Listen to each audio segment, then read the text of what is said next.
Hey everybody, welcome back to Field Pass Podcast. We're entering the last week of NFL football. Really excited to just go over some of the important games for this week because if you're a fan of a team where you've really seen a playoff clinch already, it's this probably not the most interesting week for you. You're probably not going to see very many of your stars unless you're playing for seeding or like a division title or anything of that sort. Um, it's probably not as interesting. So we're only really going to go over the real big, I guess, playmakers of the games that have actual playoff uh, Implications on the line. implications, right? So other than that, that's the only change we have for this week. We might as well just head over right into our headlines. And that first one, or our first headline, is the Lamar and Ravens takeover against the Dolphins in this week, which was the Dolphins were kind of boat racing them. Um, really up until the end of the second half, but it started to take over as soon as the whistle was blown for the third, and then on to the fourth. Really complete domination by the Ravens, and Lamar further solidified his MVP candidacy, and really the main candidate for that reward and consideration. Who do you think, if anyone, it can beat this team, Brayden? And I guess how do you beat them? Um, the one team, the one team that sticks out to me is the 49ers. And let me explain. I know I they lost to them on Christmas Day, and they got killed, but don't forget Purdy had his worst game of his career, and a lot of things went bad for the 49ers. And I still think they're obviously the one team in the NFC. I think this 49ers offense has the defense and the offense to keep up with the Ravens because the Ravens have been rolling and been putting up like 40 points a game. And the 49ers can do that as well. And they have a defense to hang with this Ravens team. I know the thing, that 49ers game was kind of an outlier for me because how bad they played. We haven't seen that really ever from Brock Purdy where he throws interception on interception. And it felt like strange, you know?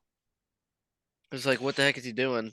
It did feel strange, and it felt like the manifestation of all the things that we have of like the antithesis of what we've been lauding him for this entire time, and that being that he doesn't turn the ball over in a way that affects the game very much, or if their turnovers they're meaningless, and generally you have a defense that's able to put it together and get a stop, and really not give the other team points. That wasn't the case for this particular game. We saw a massive aggression by Brock Purdy. I think when you look at the interceptions, you can only really fault him for like two of them. Um, Granted, it's not a great thing to do, especially when uh, you're playing against one of the better defenses in the NFL. And if you're going to be a team that's supposed to make a run for the Super Bowl, these are the teams that you're going to have to actually put a good showing up against. So that's a mark on their record, and it's a mark on Brock Purdy's record. But I do think that you do have a point when you say that this is probably the team that you would say is the most prepared to beat Baltimore. The defense uh, really is, I think, something that you can't replicate outside of another team, other than Baltimore or Cleveland. You just can't. You don't see that production. Even with Dallas, I mean, we're gonna move on to Dallas here in a moment. Um, but I think that they struggle. The one concern that I do have about the Niners is that with the way that they were playing, with the way that the receivers were playing against the Dolphins, in a secondary that I think um, is almost is equally or maybe better than the Niners. Everyone was able to get open. You had Bateman who was getting involved. You obviously saw that crazy OBJ catch um, to to nearly bring that half to a close. Um, but I guess one thing of concern is I am uh, a little bit interested in that secondary. I don't know if how they will pile up to the like when all the dust settles, how this 49er secondary actually is evaluated by the end of the year. But that's a point of weakness that I think the 49ers defense does have, and the Ravens are going to be able to exploit. And I think that's one of the main reasons, other than the turnovers, um, that the Ravens were able to put up those numbers on the 49ers uh, the week prior to this one. Yeah, and you mentioned it. The Ravens have solidified. They're the team to beat. Look, going into this postseason, Yeah. they three losses, correct? They've only lost three hmm times.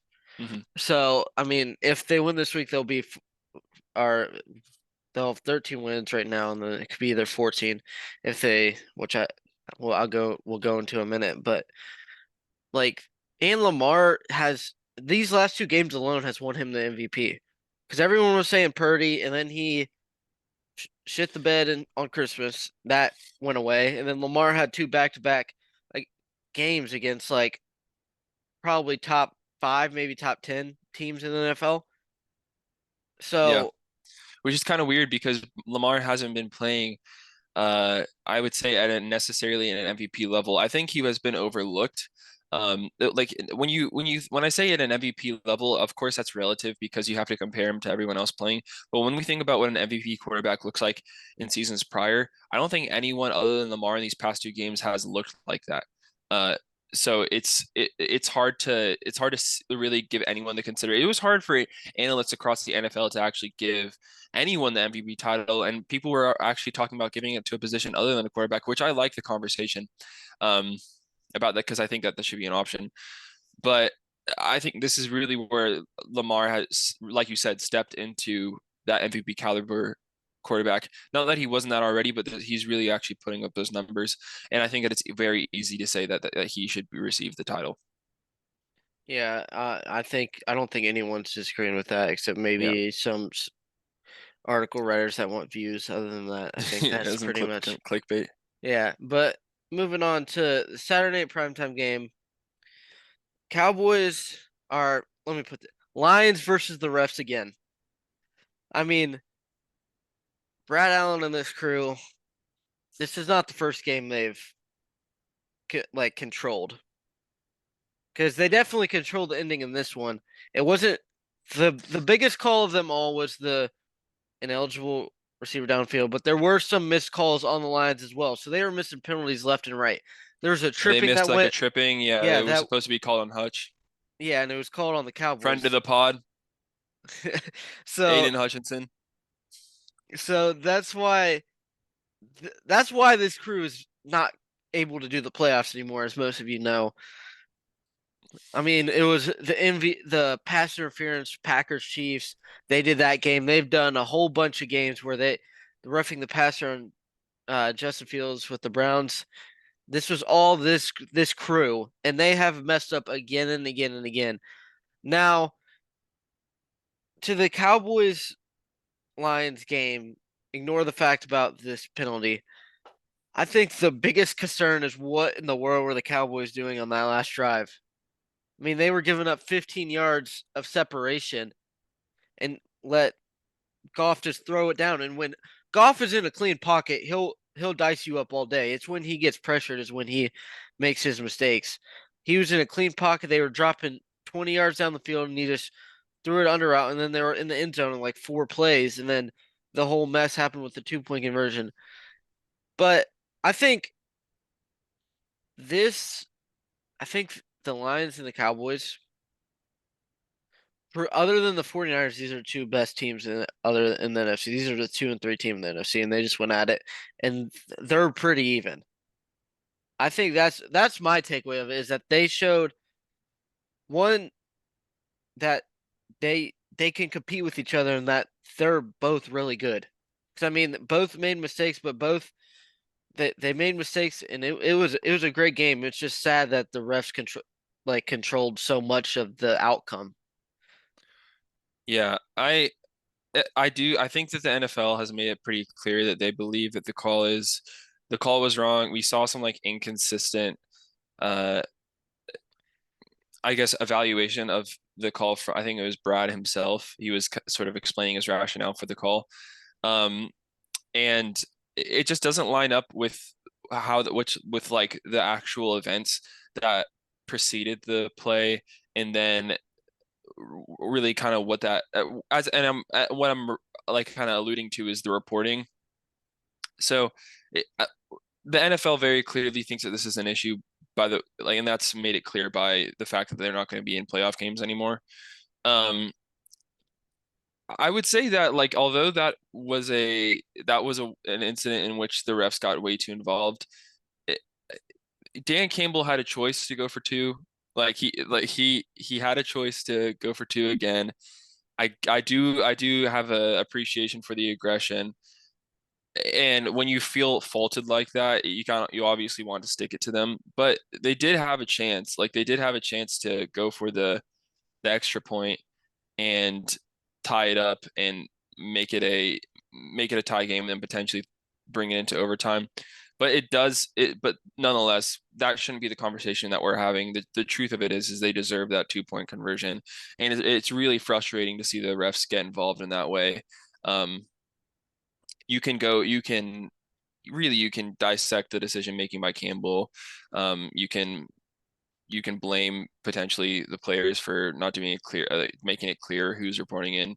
But the fact of the matter is, if you're the ref, you're supposed to be in charge of that. You're supposed to make it clear and have that clear communication what the rules are. And they failed on that front. And I think that the punishment is fair. And I would be sick to my stomach if I was a Lions fan. I mean, that's really important as it relates to playoff seeding. And if Detroit's going to be able to play a playoff game at home, so it's it's that it was. I'm sure it wasn't completely disparaging. It's frustrating to see, but at least there's been some recompense from the NFL.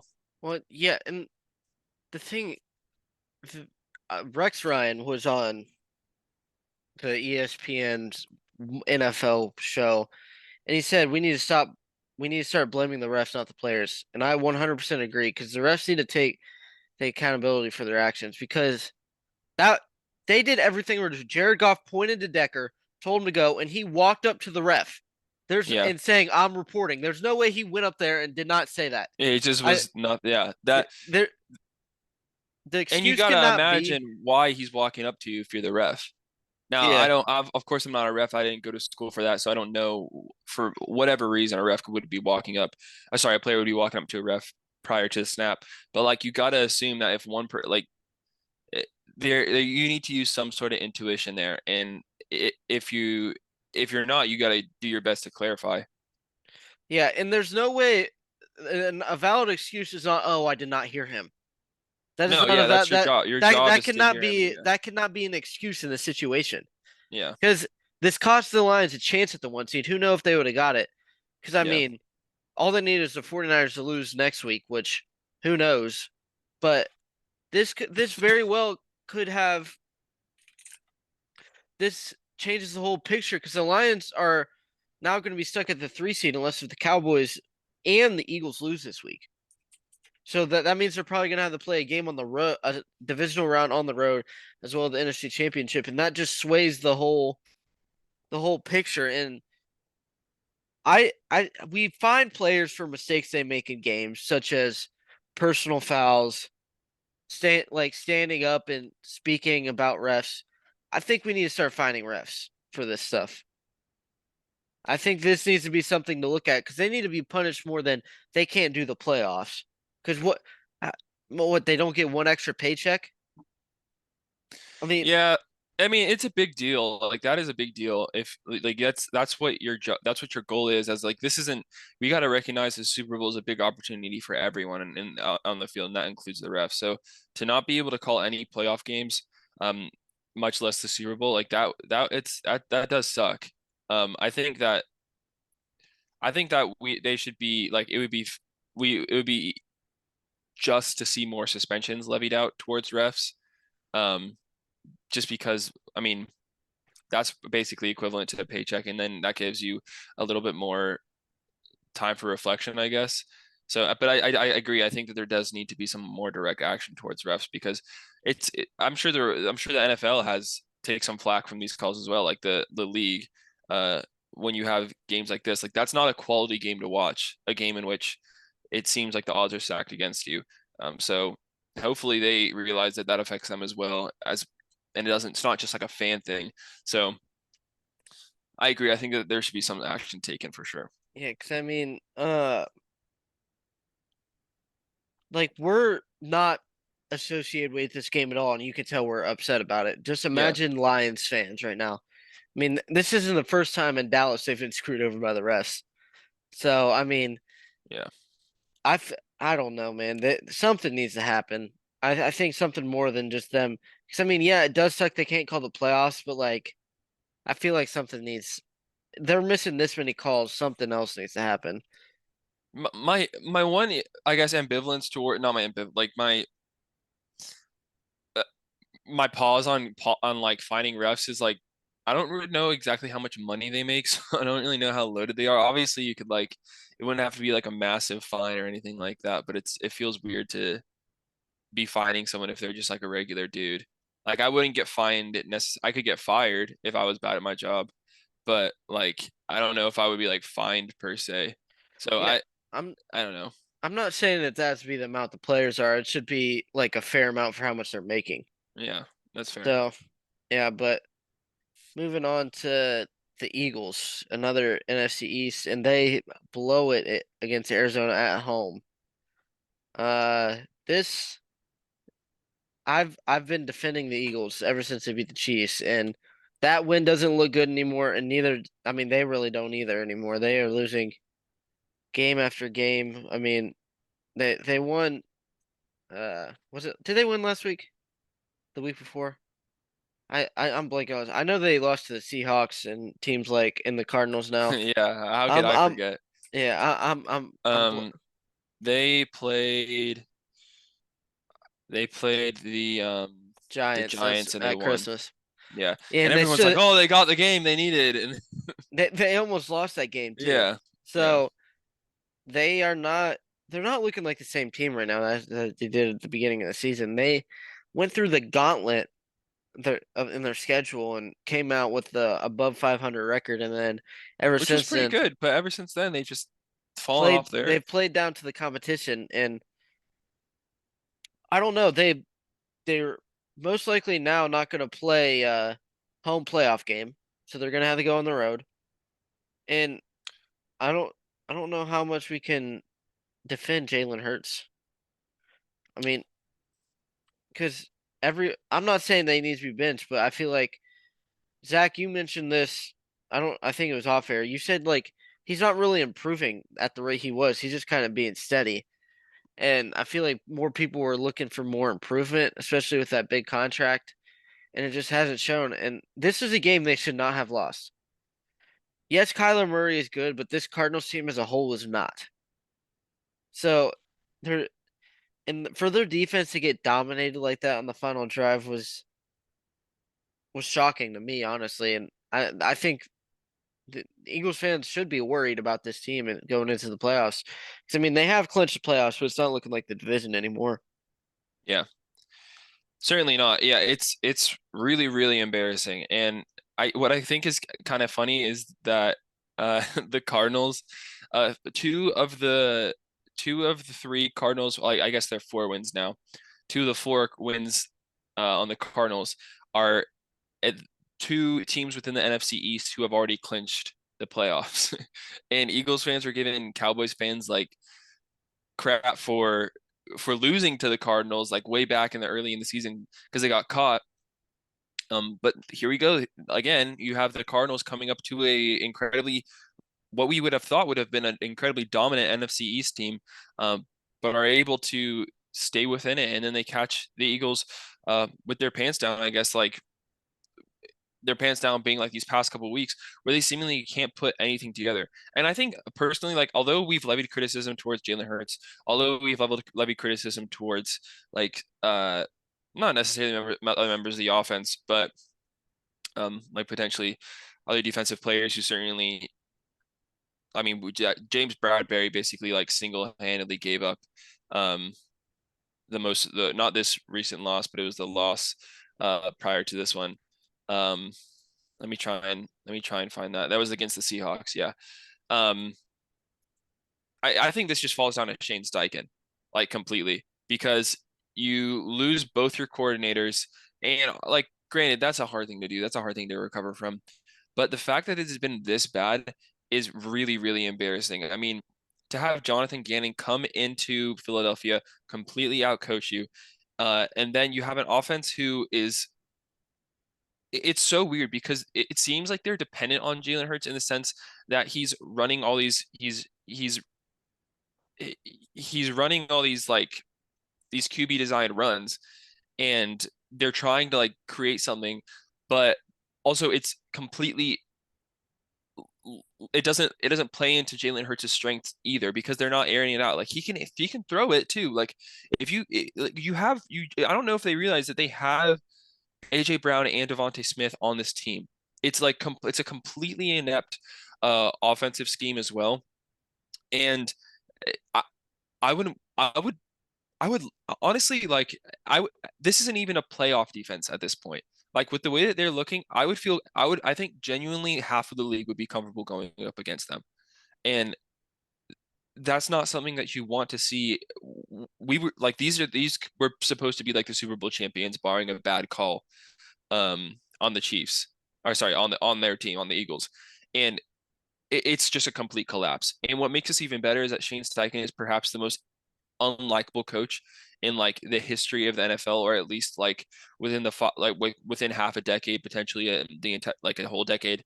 He's perhaps one of the most annoying coaches in the entire NFL, just with his cockiness. Um, like there are some coaches who can pull off like being dicks to reporters because granted reporters can be like they can post they can like look for clickbait, they can try and make stories out of nothing, but the way that Shane Steichen interacts with the media is so irritating as well. It's just uh, like in the clip that is sort of like bringing up this dialogue within me is like there was a reporter who at a press conference was asking him like I'm sure you're unhappy like with the level of play, like I'm sure like you're not happy with this, and he was like yeah something like said like two seconds ago, and it's just it's irritating. And I hate like Bill Belichick, like at least he has like a reputation of just like shutting up, not saying anything, and like not giving anyone anything to work with. I think that's a better way to go about it other than being a jerk. Like I was really put off by Brandon Staley when he laid into that laid into that Porter was criticizing, I think it was like one side of the ball. And all of this is just to say that like he genuinely just doesn't seem like a likable dude, and he's put people in charge who don't know what they're doing and don't know their offense, and is somehow completely dependent on Jalen Hurts and also completely independent of Jalen Hurts in the way that they play their football, and that shows in the way that they conduct their offense and the way that their defense is just completely falling apart.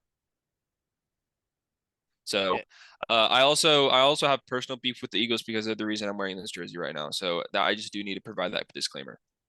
yeah.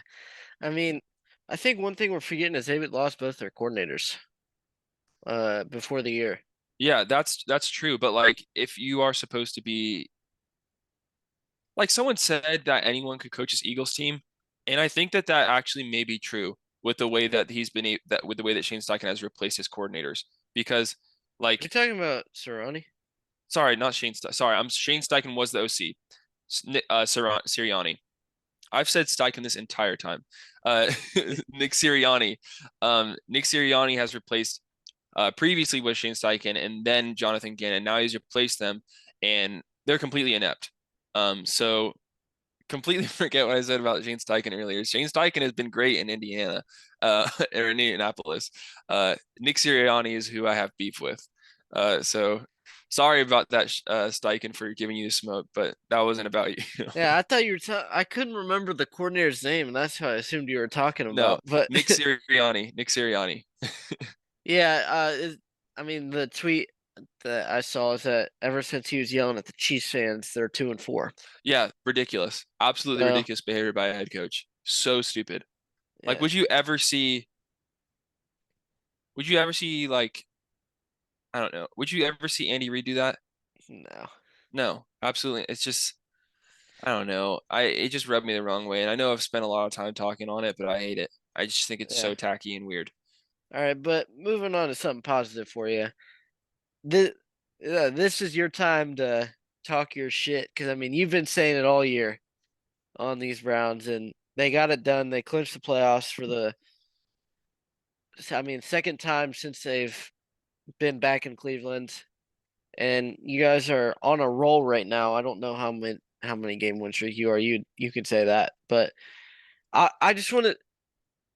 How excited? I mean, you obviously are excited, but just go in that. And what are like how far do you think this team can go?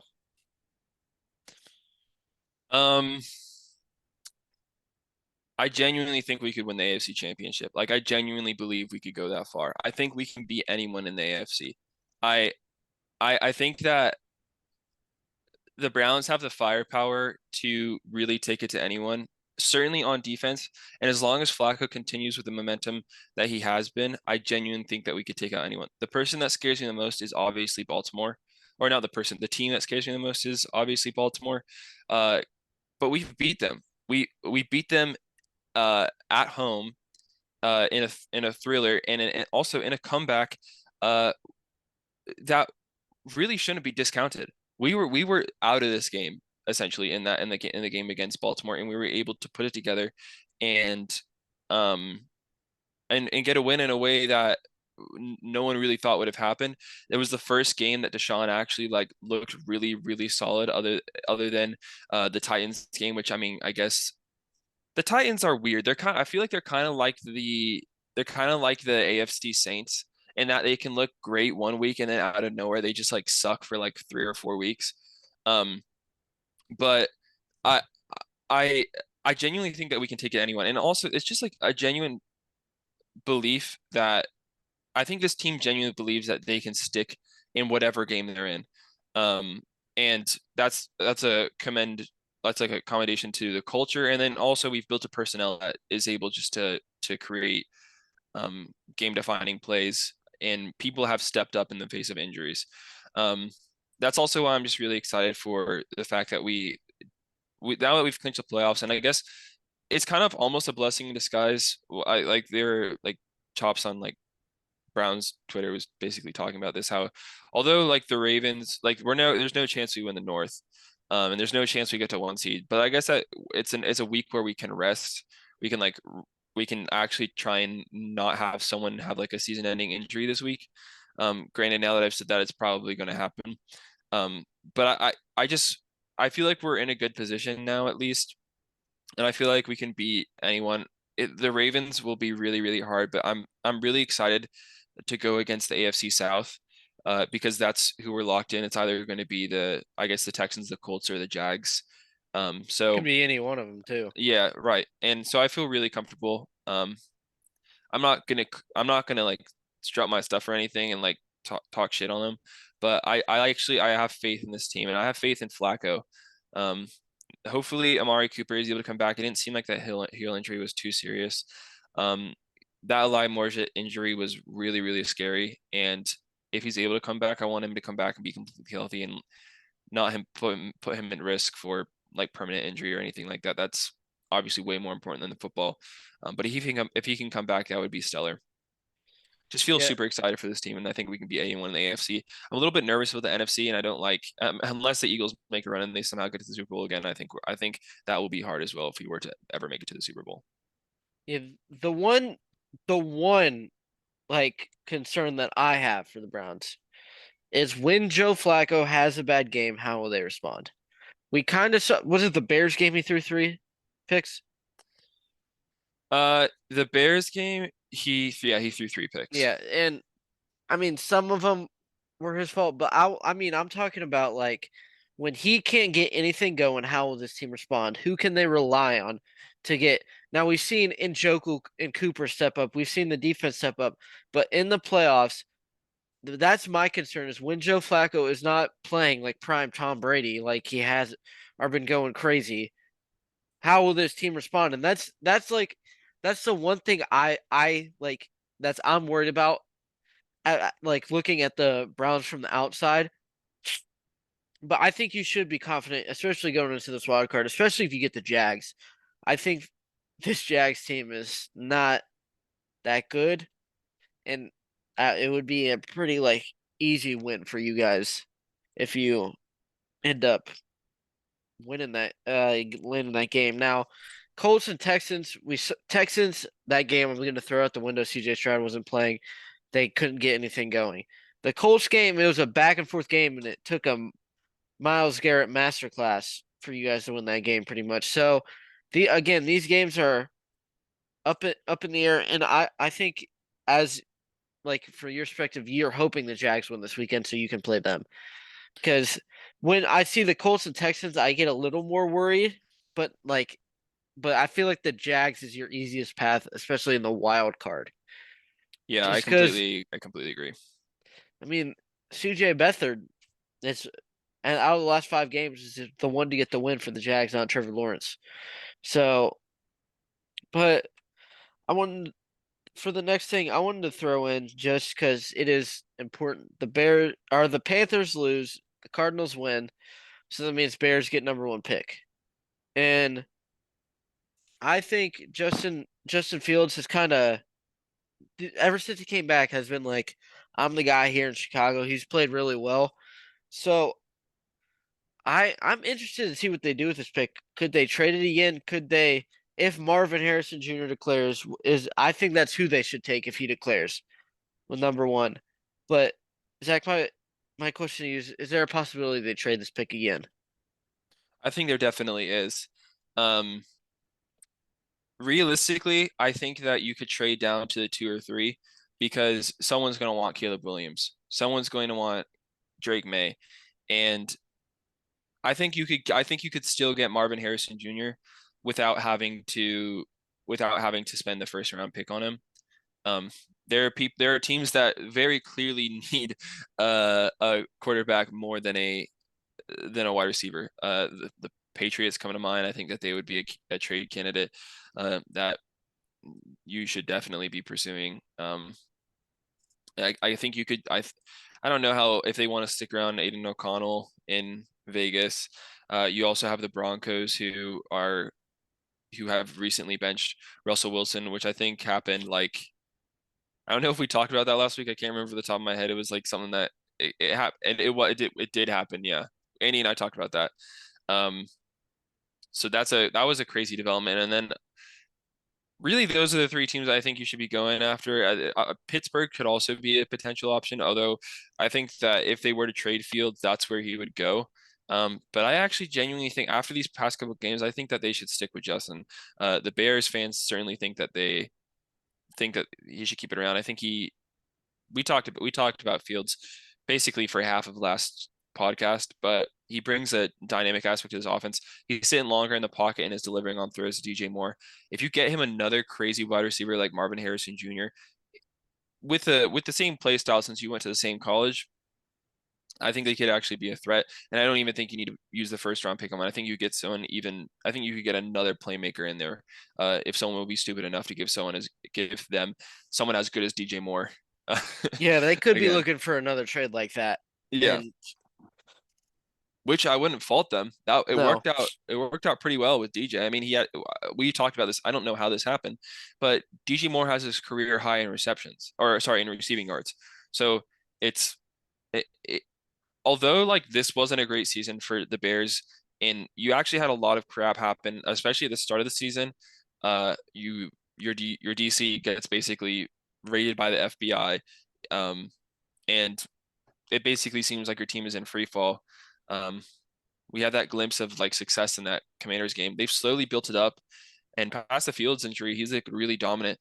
And it's actually going to be a really interesting game, and I'm excited to talk about this between you and I.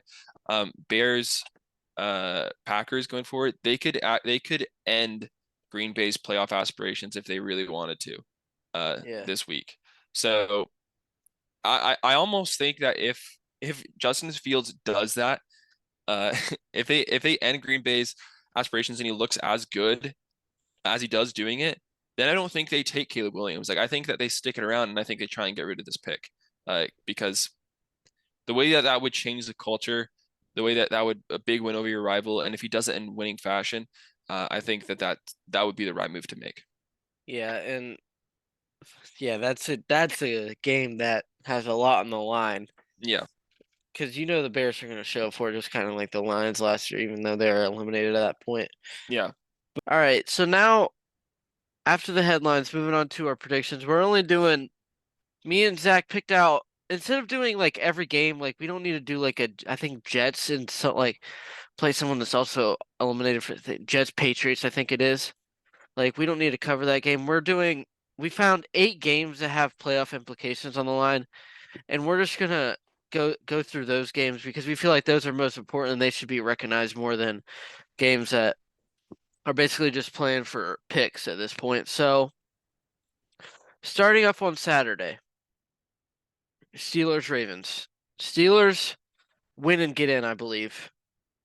And Ravens have the 1 seed and will our Steelers need win and then I think since the Colts and Texans lose, that yeah, it's pretty much our playing choice and that's a win and get in.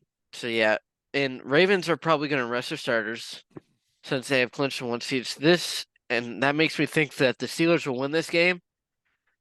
And I don't think it's going to matter who's playing at quarterback. Even though Tyler Huntley's good, I think the Steelers are going to know what's on the line when they get in the playoffs, and they will beat this Ravens team. Just so I think solely just because the Ravens aren't going to have their starters on the field, and that's going to be the main thing for them. It's hard though because it's not necessarily winning getting because two big things need to happen in order for them to get in. The Jags need to win and the Bills need to win. Or sorry, no, the Jags, the Titans need if sorry, if either one of these happen, if the Titans win against the Jaguars, they're in. And if the Dolphins win against the Bills, they're in. If the Jaguars and the Bills beat the Titans and the Bills beat the Dolphins, they don't get in. So They like don't. Okay, they're so it's not getting not in. one to So get in. no. So it's there are some like they're not in full control of their destiny. That's what we'll say. Um, but yeah, they're definitely need to be playing in a way that I mean this is a must-win game. If you lose this game, like this is you're definitely not getting in.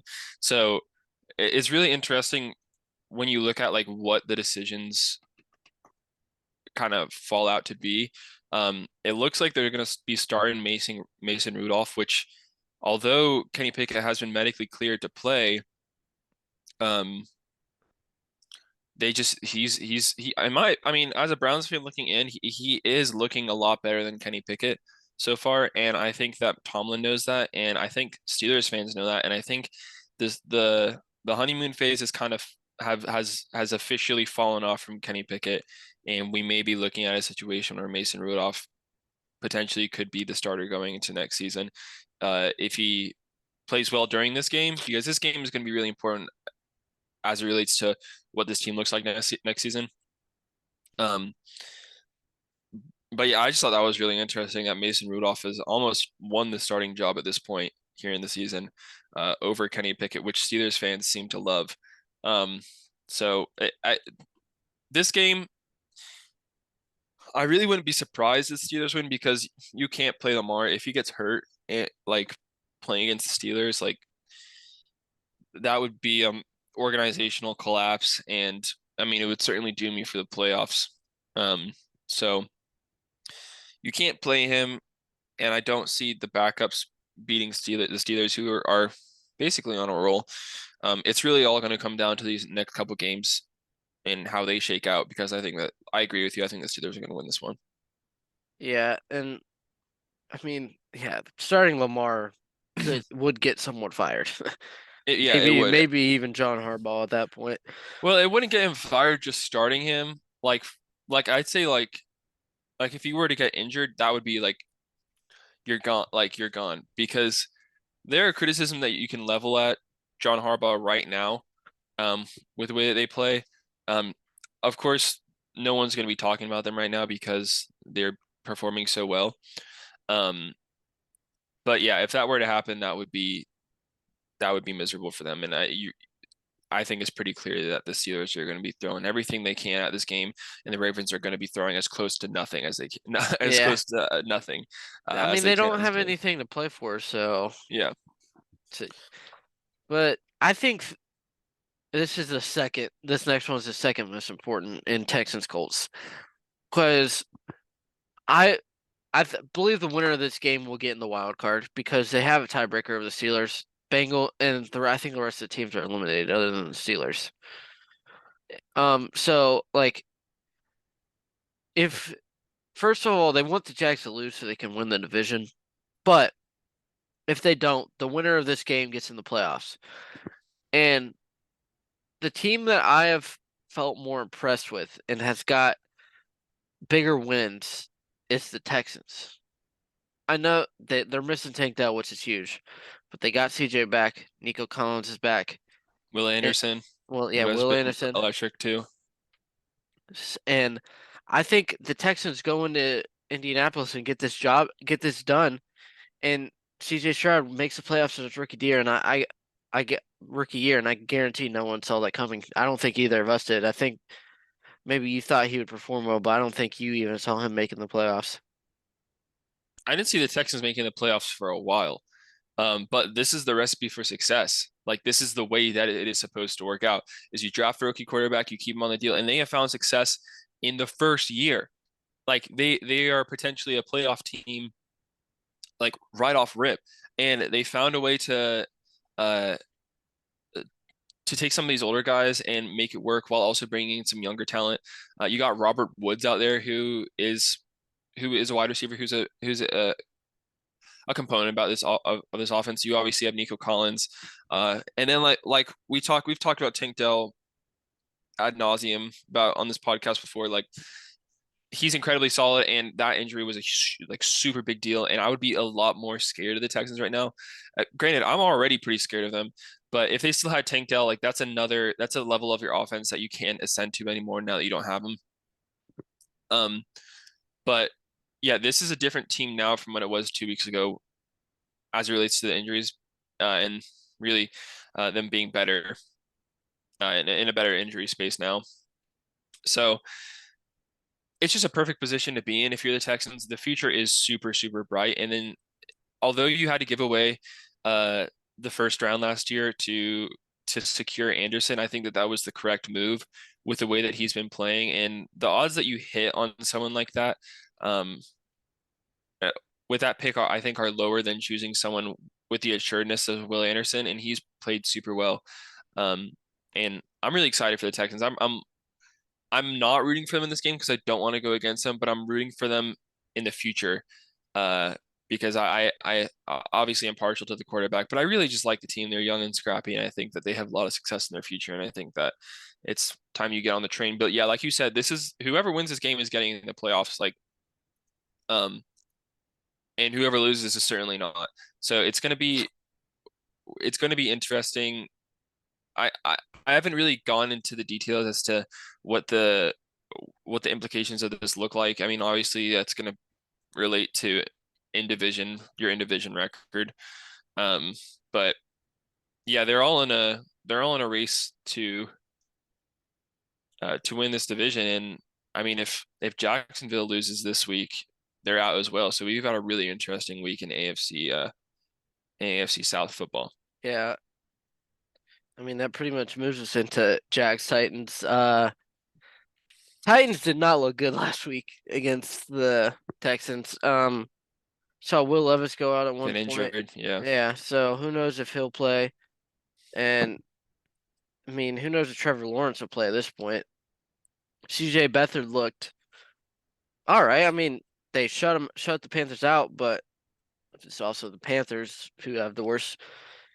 But I don't see the Titans being able to win this game just because I don't know who's playing quarterback. So I'm gonna have to pick the Jags here, which I mean that win them the AFC South. If all they got, they're winning their win the win and they win the division. So I mean I think that's what they're playing for, and I think they'll get the job done. Yeah, I also believe in the Jags. I mean, you were finally able to stem the bleeding with a win this week. Granted, it was against Carolina. Um, so I'm certainly not confident in them, but I think that they can beat the Titans. Like I've now given them the label of Saints of the AFC. So who knows what could happen in this game? So I don't feel great about the Jag. Like I think the spread for this game should be like 3 points, may like may, maybe a little bit higher. Just even with like the lack of certainty around quarterback, I think that it's still kind of up in the air. The one thing I do have to appreciate about the Jaguars is Josh Allen on the defense, and they are able to shut the teams up that they play. It just kind of depends on the game. like whether or not they decide to be on or not.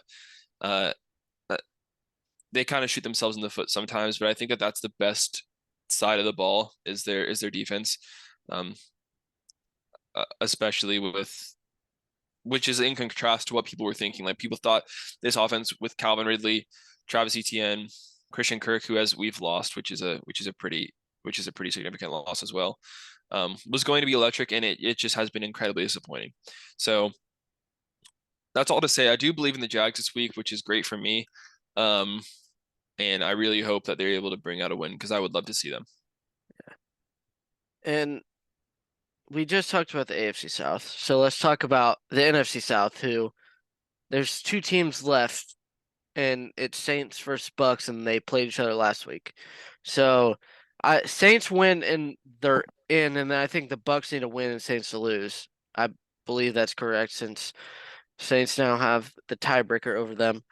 And Saints play the Falcons and Bucks play the Panthers. Let's focus on the Saints Falcons game. And as much as like my gut's telling me the Saints are gonna show up and win this game. But then we've seen the Saints after every time they've looked good all year and have had collapse after collapse after collapse. So that's like what makes a part of me want to say Falcons. But then Falcons did not look good against the Bears last week. They're still having quarterback problems. Both are just bad. And Heineke and Ritter, they're both not playing good. And just because I don't know who's going to start for them, give me the Saints, even though I'm not 100% convinced they can get this job done. But I think they will, knowing that a playoff spot's on the line. Yeah, so the Saints have a really interesting they have actually have to have a couple things happen in order for them to secure a playoff spot. They need to win, obviously, against the Falcons, which I'm about to talk about, which may be difficult. Granted, this is a rivalry, and it's kind of hard to know how it shakes out. But this is what you need if you're a Saints fan, you want to make the playoffs. You need the Bears to beat the Packers, Well, which is they can just win the division. the Saints. Oh, whoops. Sorry, I had my but in my tracker, I had the Buccaneers already winning. So if the Buccaneers win, it gets pretty hairy. We'll say that. But if the Panthers beat the Bucks, then Well, it's because they're both sitting at 8-8, and the Saints won last week. So if the Saints win, and I mean they would have the head-to-head matchup, so they should be in over. They should win. apparently this is saying that the Bucks would make it in over the Bucks would make it in over the Saints if the Bucks were to win. But the Saints just beat the Bucks by 10. Huh. I don't know. Maybe my tracker is wrong. Either way, this is a really interesting game, and I'll just go straight to the Saints. And we need to go into the hairiness. That's what they'll do when you're watching the game. Um, the Saints Falcons is a very lauded rivalry. It's perhaps not as given as much, I guess, like there's not as much hostility as it would a Cowboys Eagles. Um, but I think that it kind of flies under the radar. It's one of the better rivalries in the NFL. Um, I think that the Saints are hotter though. Like you had mentioned, I don't like the way that the Falcons look, and I think that they have these weird flashes of capabilities. Like there was this crazy. I think it was like a screen that worked out really well for Tyler Algier. And it was like a 70-yard touchdown in that Bears game, and you see these like weird glimpses of success against a fairly competent Bears defense at that. But they just can't replicate it. And I don't think that they deserve to be in the playoffs. Granted, I don't think these Saints deserve to be in the playoffs as well, but I think that they're at least a little bit hotter, and they have the better record. So I'm not going to talk about whether or not they deserve it. I just think that where they're coming from is completely different places. I think you're potentially looking at a head coach who could lose his job in that of Arthur Smith. And if they lose his game, I think that will happen. Yeah, and one thing that I did not mention is that the Falcons can still win the division as well. The Falcons, they need to win, and then they need the Bucks to win, and then they're in, which is interesting. So, and I think Yeah, this is as like crazy. Both yeah, South divisions are wild. looking at it more, I think you were right. The Saints, since the Saints and Bucks split, Hmm. the Saints are and the Bucks have a better common uh opponent record. So the Saints need them to win and the Bucks to lose, which I did not know. So Yeah, that's where it gets a little bit hairy. Like if the Bucks win, it definitely throws it off. And what I was what I was gonna say is that in the event that the Bucks do win because they split, it's they need the Bears to beat the Packers, and then what is a little bit harder, which I guess like a lot a bit harder, is the Cardinals beating the Seahawks. And who knows what that game is going to look like because I think I'll take my victory lap here in just a moment, but I think the Seahawks are completely out as well. So I think that gets really a lot of bit hairy. So who knows what this week will look like in the NFC South? The Panthers may find a way to win. yeah, I'm but joking. we've talked a lot about the Bucks and Panthers, and I think we should make our predictions on it. I think we all know who's going to win this game. I mean, the Panthers, they looked awful last week against the Jags, and I don't see them improving against this Buck defense, and I think the Bucks win this game convincingly, and I guess they can win the division if they win. Yeah, and all I have to say for members of the Bucks fans standing near David Tepper's box, bring an umbrella because you don't want a drink thrown on top of your head Yeah, that because was it could happen. that's a whole nother situation. Bring an umbrella. Yeah, All right, bring us over to our next game. which is Packers Bears, which we hinted at this, and this is going to be a very interesting game because the Bears have been rolling. They've beat the in this final stretch. They beat the Lions, Falcons. Those are the two teams off the top of my head. I don't remember who else they beat. They beat, I think they beat the Vikings as well. So they did get eliminated from the playoffs this last weekend, even though they won. But I think they have enough motivation because they're playing the Packers and they know what's at stake. If the Packers win, they're in. I know that for sure. If they win, they're in the playoffs. So that's all they need. But this Bears team has been rolling, and DJ Moore to Justin Fields is looking as great as it ever did. At the end of the season, is coming into full form. But I don't think the Packers choke 2 years in a row. I don't think LaFleur can afford to, and I think the Packers win this on like a game-winning field goal type thing. It will be a close game. It'll be back and forth, and it'll be very dramatic. And I do think the Packers will get the job done because they got more to play for than the Bears. Um, yeah, I think that the Bears as a team don't have as much to play for, even with it being a rivalry. I think Justin Fields has about equally as much to play for because he's like kind of playing. I think he's like at a point where although he got injured and although it's possible to kind of look at this Bears season like if Justin Fields had been healthier, they could actually be in contention. Um, although that's the case, I think that he's still playing for his job, and with the way that he's been playing these past couple of weeks, if he could get a win, I would think that that would be the best move. It would be to keep him if he can get a win to get a win on Sunday. Um, but the Packers as a team have a whole, like you said, have a whole lot more to play for, and they have been rolling as well. Um, or not necessarily rolling, but they were able to pick up a win against the Vikings in a pretty Which dominant was, yeah, fashion. So which is it's an in division game. Um, it's a big deal because that sets you up for this week against the Bears. Granted, they didn't look great against the Panthers, and Joe Barry takes criticism upon criticism, and that's completely warranted. I'm really concerned about them going up against this Bears offense, who is really able to make it happen.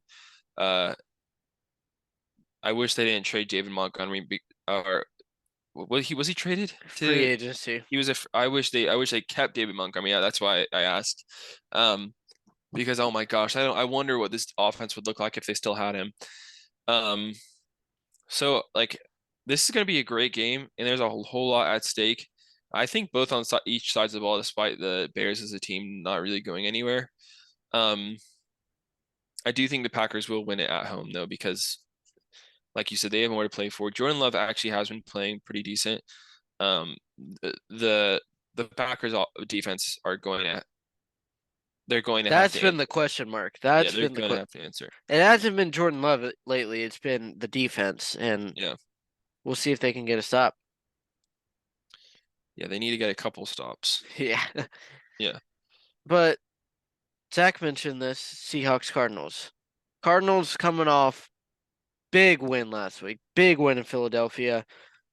Reshuffled the whole NFC playoff picture with catapulting Cowboys into the lead for the NFC East. And the Seahawks, disappointing loss to the Steelers at home. They had everything in their favor. They couldn't get the job done. Um, and this is in Arizona. And I am actually going to pick the Cardinals. I'm going to do it. I think what they showed me last week was like, dang. I mean, their offense, they can compete, and they're going to compete again. 'Cause, I mean, they lost the number one pick already, so I mean, they might as well keep playing. And if they play like they did in Philadelphia, they will beat the Seahawks. And I and especially the Seahawks struggled against the run, and James Conner had a big game. So that makes me think the Seahawks aren't going to be able to stop James Conner, and it could get very dangerous out there in Arizona because the Seahawks need to win if they want a shot in the playoffs. I don't know exactly what they need, but they need to win. But I do not think they get it done. yeah, I actually don't blame you for this. I think we as analysts have kind of forgotten the level of competency that the Cardinals had. Um, really prior to this Kyler injury, like there was a point where they were leading the NFC. Like that was a reality that we were looking at. I don't know if it was this last. It was the season prior to last. Um, the Falcons were incredibly dominant, and I think that the level of play that of which they've shown, and that they can stick around with any team they're playing, despite being four. I think it's 4-12. Like I think that just a couple key pieces need to be moved around, and I think that this team can be somewhat competitive. And they're competitive right now. They're going against the Seahawks team, which I've tried to show. I've tried to be a voice crying out in the woods that this Seattle team at its core isn't very good. Um, I don't think as a playoff team. They've given up a touchdown. They have like a notoriety for giving up a touchdown on basically every single game opening drive, which isn't like the Scarlet Letter or anything like that. They have bigger issues than that. Um, but I think that the Cardinals can definitely bring it to them. Um, I'm not going to take my victory lap just yet because there is a situation in which if the Seahawks win and the Bears bear down, beat the Packers, they will make it in at that point. Uh, so they're gonna have to rely a little bit on Chicago if they do get the W in this game. But I think I'm gonna pick the Cardinals as well. Just cause screw it. I don't I have to stay true to my convictions, and I think that the Cardinals are going to be able to end the season on a high note. Yeah, and the Seahawks team, they have been inconsistent as well. So, um, and you said it that they played their easier part of the schedule first, Hmm. and they're harder to last. And you've been saying it all year, and it's looking out like you're gonna be right. But We the shall game, see. yeah, the game that everyone wants to talk about, AFC East in Miami, Dolphins versus Bills. Now, Dolphins are coming off a bit of an embarrassing loss to the Ravens. They got destroyed. And the Bills are on like I think a 4 or 5 game winning streak, something like that. And they are rolling in ever since really that Broncos game where they fired their offensive coordinator, they have been a lot better. So don't forget the Bills pretty much killed the Dolphins in a similar fashion that the Ravens did in Buffalo in like week 4 or something like that. Tua, the and I don't know if Waddle will play. I assume he will. I think the connection that's going to be the key. Can Tua and Tyreek connect over and over again? I do not think that is the case. I think Josh Allen strings up another win and they find you're shaking your head, but they find a way to win this game and they win the AFC East. They I mean just look at all the games they've played. They didn't play the greatest game against the Patriots. Their defense did. They forced 4 turnovers in the first quarter.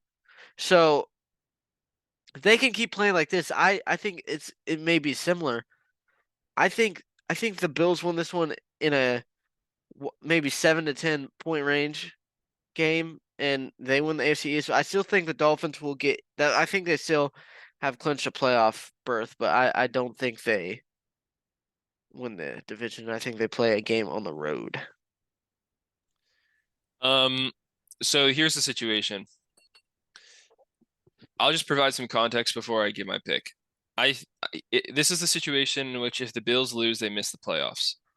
Um, the Jaguars, if they lose, the Jaguars have to beat the Titans. We both think that will happen. And the Steelers need to beat the Ravens. We both think that will happen.